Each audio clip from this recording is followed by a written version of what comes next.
Now on this first pair, I see the numbers are very different. I don't have a greatest common factor there, but I do have an A on both terms and a C on both terms. And I will pull out AC then.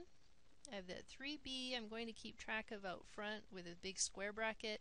And if I pull out an AC from each of these terms, I'll have left on my first term a 3C. And for my second term, if I pull out AC, I'll have plus 2A.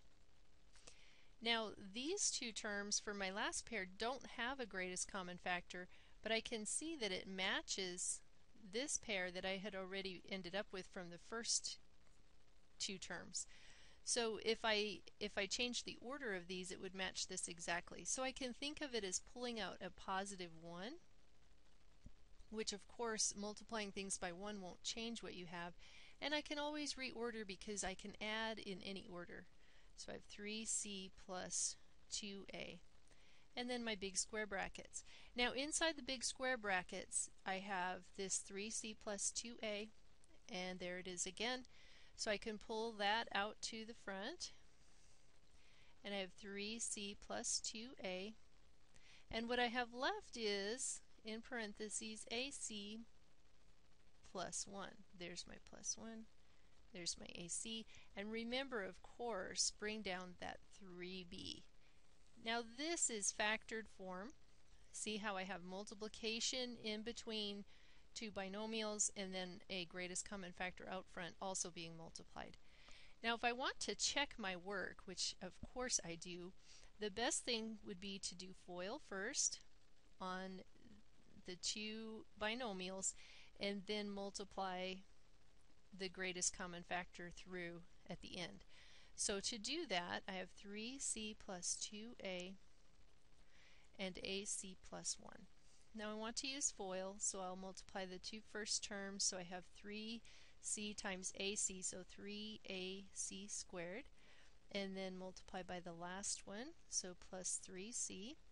Multiply here, and I have 2A squared C, and don't forget the plus goes in between, and here 2A. Now, do I have any like terms here? I do not. So at this point I want to distribute that 3B that was my greatest common factor to every single term. And the 3B times 3AC squared, that'll give me 9ABC squared. And I just put the letters in alphabetical order. 3B times 3C, that's going to give me 9BC. 3B times 2A squared C will give me 6A squared BC. And 3B times 2A will give me 6AB. Now, I want to check back with my original problem. 9ABC squared, there it is. And then I need somewhere in there to have a 6A squared BC. 6A squared BC, there it is. And I need a 6AB, there it is, and a 9BC. Now you might be wondering, they're out of order from the original problem. Does that mean they're wrong?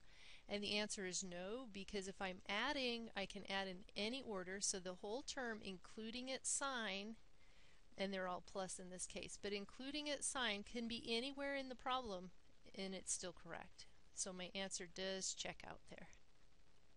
Okay, I want to show you some product method, and I use this often for factoring polynomials that have three terms. I find it a pretty simple way to use. Some people may have used factoring by trial and error, and if you know how to factor that way very well, you can continue to use that. If you're having a little trouble on factoring, then maybe this is the method for you.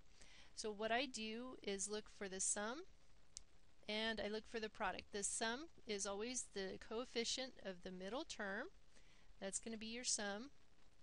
And the product is always the product of the coefficient on the lead term here, which is an implied 1, and the 16 here, which is the constant. So that'll be my product. And so I just make a little chart. My sum is 10. That's from the coefficient of the middle term. My product is 1 times 16, so that's the 1 here. and the 16 here the constant. When I multiply them I get 16. So then what I'm looking for are things that multiply to give me 16, or the factors of 16.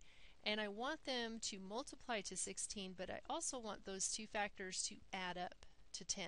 So I start thinking, what are the factors of 16? Well, I know 1 times 16, and when I add those two I get 17. That's not my pair. And then I can look at this first number and increase it by 1 and say, well, how about 2? Does 2 times, yes, 2 times 8 is 16. And what else? 3? No, 3 won't work. What about 4? 4 works, and it's 4 times 4. And then I would go to 5, but I already know I'm finished with my list because I have the same number over here. There are no more factors of 16. And then I can come back and take a look. 2 plus 8 is 10, and there's my pair right there. 2 times 8 is a positive 16, and when I add 2 plus 8 I get 10, and that's what I needed here for the sum. So here's the pair I needed, and then what I do with them is plug them in instead of the 10x. So I'll have x squared plus 2x plus 8x plus 16. And then I'll factor by grouping. Now I'm going to show you a shortcut method here in just a second. On the first pair here, I'd like to pull out a common factor, and I see that there's an x in common, and what I have left is x plus 2. Second pair, I see I can pull an 8 out, so I have 8 times the quantity x plus 2.